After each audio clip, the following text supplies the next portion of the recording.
10 Things You Didn't Know About Enrico Fermi. Enrico Fermi was an Italian, later naturalized American, physicist and the creator of the world's first nuclear reactor, the Chicago Pile 1.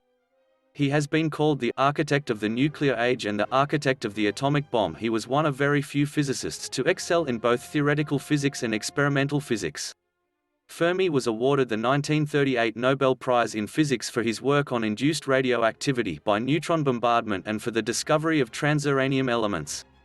With his colleagues, Fermi filed several patents related to the use of nuclear power, all of which were taken over by the US government.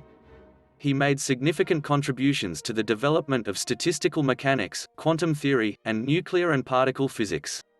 Early life. Born December 8, 1900 in Mantova, Italy, Enrico Fermi was the son of middle-class parents, who encouraged him to pursue scientific pursuits, rather than follow the traditional career path of a lawyer.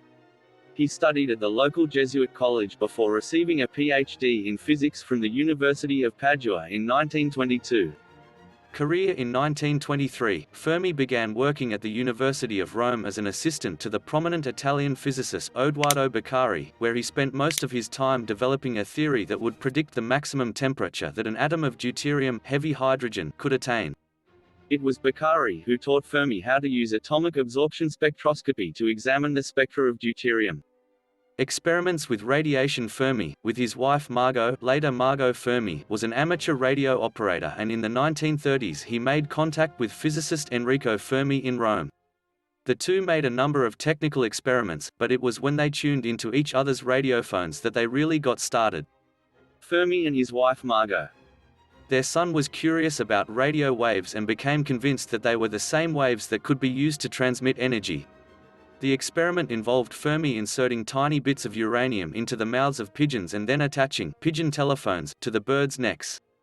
The birds were then set loose in a long hallway. As the birds turned and flew down the hallway, they would be picked up and the transmission transmitted to Fermi's radiophone. The rise of the atomic bomb. Enrico Fermi with Lady Bardack at the CERN. Enrico Fermi's next big project, the Chicago Pile 1 (CP1), a 32-centimeter high pile of copper scrap built in the basement of the University of Chicago's physics laboratory, was completed in November 1933. In 1934, work began on the electro-turbo boosted neutron source (ETBN), intended to be the world's first neutrino detector. The experiments were carried out in November 1934, and the recorded detection of neutrinos was credited to Fermi and his team. In May 1935, the CP1 was briefly shut down after an attempt to remove the nuclear reactor core resulted in overheating. The reactor was allowed to cool down for a month, and was restarted with added boron. The Manhattan Project. In 1939, Adolf Hitler announced Germany's intention to build a nuclear weapon. Aware of the dangers of the new weapon, Fermi immediately proposed a nuclear chain reaction. In the late 1930s, Fermi collaborated with the National Bureau of Standards and the University of Chicago's physics department to perfect his bomb designs and to create a nuclear reactor design. On January 3, 1940, he proposed the use of a uranium bomb. He noted that if a team of scientists from the University of Chicago were to develop a thermonuclear bomb, it could be deployed by a team of scientists from Los Alamos, New Mexico, or Chicago.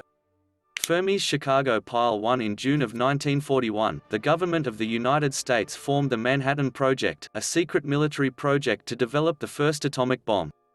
The Nobel Prize. On June 14, 1938, Fermi, with his colleague Leo Szilard, was awarded the Nobel Prize in Physics for his discovery of nuclear fission.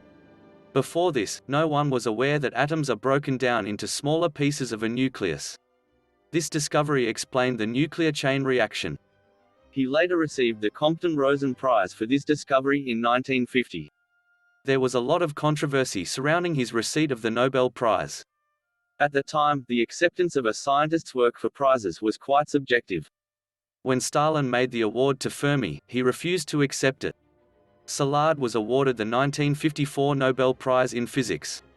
In 1954, Szilard presented Fermi with the Szilard Medal from the American Nuclear Society.